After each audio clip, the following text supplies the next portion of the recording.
পনিরের তো তোমরা অনেক রকম রেসিপি করে খেয়েছো। আজকে তোমাদের আমি একটা পনিরের অসাধারণ রেসিপি করে দেখাবো। হ্যালো বন্ধুরা, জুয়ের হেসেলে তোমাদের সবাইকে স্বাগত। তাহলে চলো শুরু করা যাক। প্রথমে আমি গ্যাসে একটা কড়াই বসিয়ে দিয়েছি। কড়াইতে আমি 3 চামচ সাদা তেল দিয়ে দিচ্ছি। তেলটা গরম হয়ে গেলে আমি এর মধ্যে বেশ কিছু মশলা দেবো। 1 চামচ গোটা জিরে, 1 চামচ গোটা ধনে, 2টো শুকনো লঙ্কা, গোটা গরম মশলা, একটা তেজপাতা, জয়িত্রী আর একটা বড় এলাচ দিয়ে আমি হালকা আঁচে এটাকে ভেজে নেব। দেখো আমার ভাজা হয়ে গেছে। এবার আমি এর মধ্যে 2 মুঠো নারকেল কোড়া দিয়ে দেবো। দিয়ে আবার মশলাটাকে ভালো করে ভেজে নেব। খুব কড়া করে ভাজবো না।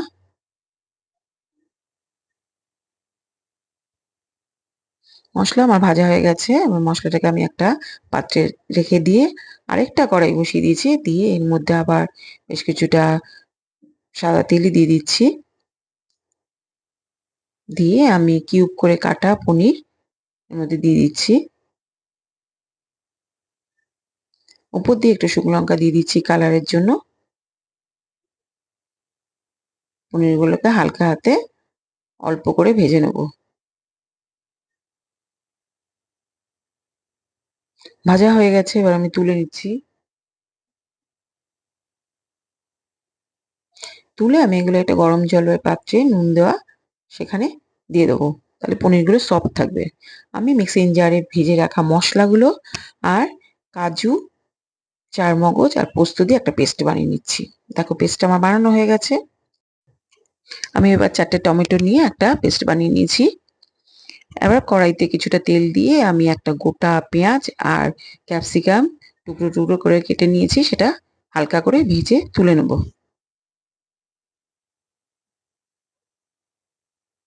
ভাজা হয়ে গেছে আমার, এটা তুলে রাখছি।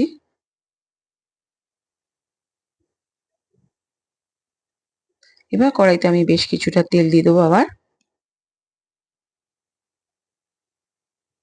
তেলটা গরম হয়ে গেলে এর মধ্যে আমি আগের থেকে কুচিয়ে রেখেছি 2টো বড় সাইজের পেঁয়াজ। পেঁয়াজ কুচিটা দিয়ে নাড়বো।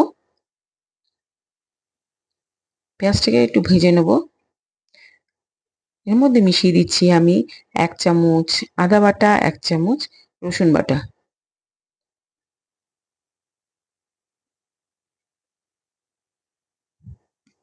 আর দিচ্ছি 4টে কাঁচা লঙ্কা কুচিয়ে রেখেছিলাম, কাঁচা লঙ্কা। দিয়ে এবার আমি মশলাটাকে ভালো করে কষিয়ে নেবো আবার।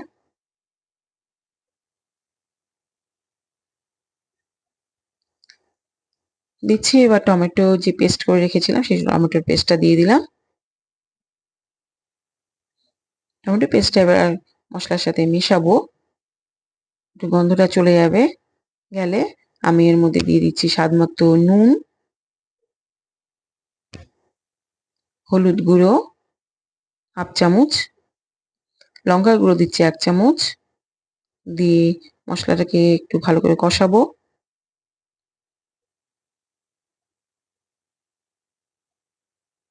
এবার এর মধ্যে দিচ্ছি কাশ্মীরি লঙ্কার গুঁড়ো উঁচু উঁচু 1 চামচ। এটা কালারের জন্য দিলাম, কালারটা এতে ভালো আসবে। আর দিচ্ছি 1 চামচ টমেটো কেচাপ। দিয়ে ভালো করে মশলাটাকে আমি কষিয়ে নেব। মশলাটা কষানো হয়ে গেলে আমি এর মধ্যে দিচ্ছি 1 চামচ ধনের গুঁড়ো আর 1 চামচ গোলমরিচের গুঁড়ো। দিয়ে আমি যে মশলাটা করে রেখেছিলাম, মশলার পেস্টটা, সেটা এর মধ্যে দিয়ে দিচ্ছি। সমস্ত মশলা আমি ভালো করে কষিয়ে নেব। দেখো কষানো আমার প্রায় হয়ে গেছে।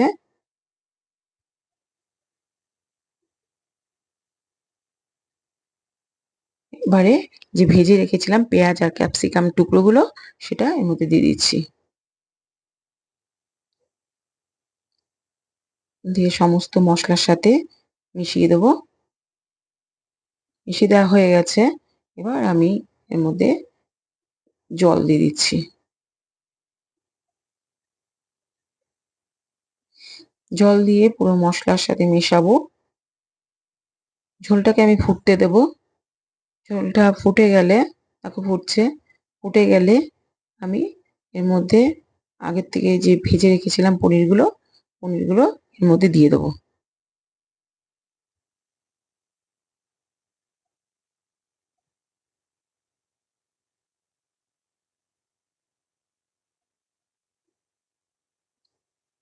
পনিরগুলো ঝোলের সাথে ভালো করে মিশিয়ে দেবো।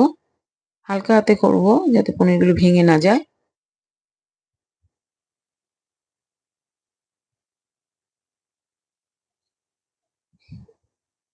এবার আমি এর মধ্যে দিয়ে দিচ্ছি গরম মশলার গুঁড়ো, দিয়ে নাড়িয়ে নেব।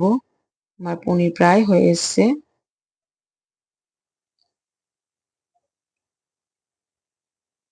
দিয়ে দিচ্ছি স্বাদ মতো মিষ্টি, অল্প করে দিলাম।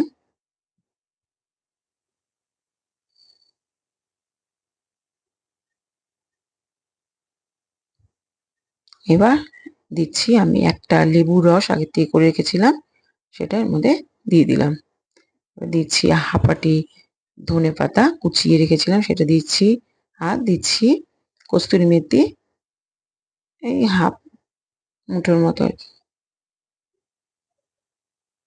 ম্যাশ করে দিয়ে দিয়েছি। ভালো করে মিশিয়ে নেবো পুরো তরকারির সাথে, পনিরের সাথে মিশিয়ে নিয়ে আমার রেডি পনির কোলাপুরি। এর মধ্যে সার্ভিসিং এর জন্য রেডি। এর মধ্যে উপরে আমি একটু ক্রিম দিয়ে দিয়েছি গার্নিশিং এর জন্য। তোমরা অবশ্যই এটা বাড়িতে বানিয়ে খেও, ভীষণ ভালো খেতে হয় এটা।